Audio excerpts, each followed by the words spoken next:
Piece is back and out with the new chapter, chapter 1079, and of course, after that pretty big reveal last chapter, we have to cover some of that in this chapter. And this chapter starts off with a bit of a flashback of how York ended up in this situation, well, how she set up this situation.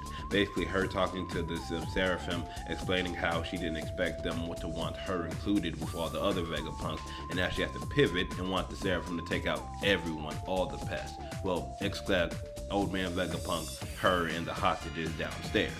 But she gives a specific direction to the S-Snake Seraphim that when she takes her out or turns her to stone, to separate her from everyone else and then free her so she can go about doing her business, which explains how we got here. But as the scene is cutting away, it looks like there's a ship with Blackbeard's flag on it. Oda, how are you doing this? You can't just tease us. Well, Blackbeard's flag and a Blackbeard ship, and then just cut away to another scene. I mean, granted, the scene you did cut away to is Kid and Killer in Elbaf with Shanks again, so I ain't too mad at that. They're staring down these funny-looking captains in front of Shanks' ship. And it turns out all these captains, as Shanks rose up, aren't really that strong. They're just there to support Shanks. They're basically fodder control, and he tells them to retreat, get out of the way, we'll handle this. And even though Lucky Ruga's big boast and telling Shanks himself not to worry, that they can do it without him having to get involved, Shanks reminds them that Kid is worth $3 billion, and they shouldn't underestimate the growth of a youngster. Though he's probably really not worth all that $3 billion. But even Shanks ain't sweating him too much because he's more worried about Blackbeard and where he went after he left Pirate Island. But as he has no detail on that, he takes the cliff notes on Kid because apparently he has intel on Kid before he heads out to deal with him. And Kid and Killer, as they're seeing all these different ships with all these different bounties on them, Kid is just over it. And he pulls out his strongest attack, his Dan Punk, and about to unload on all the ships.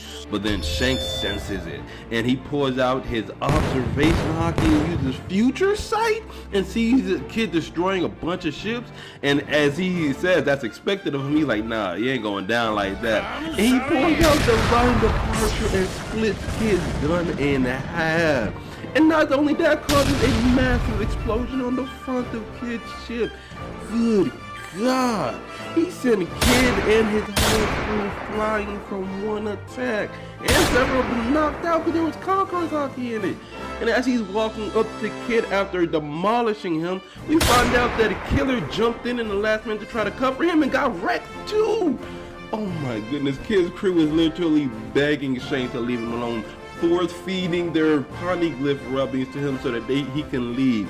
But as he scurries away, off in the distance, you see Dory and Broggy posted up.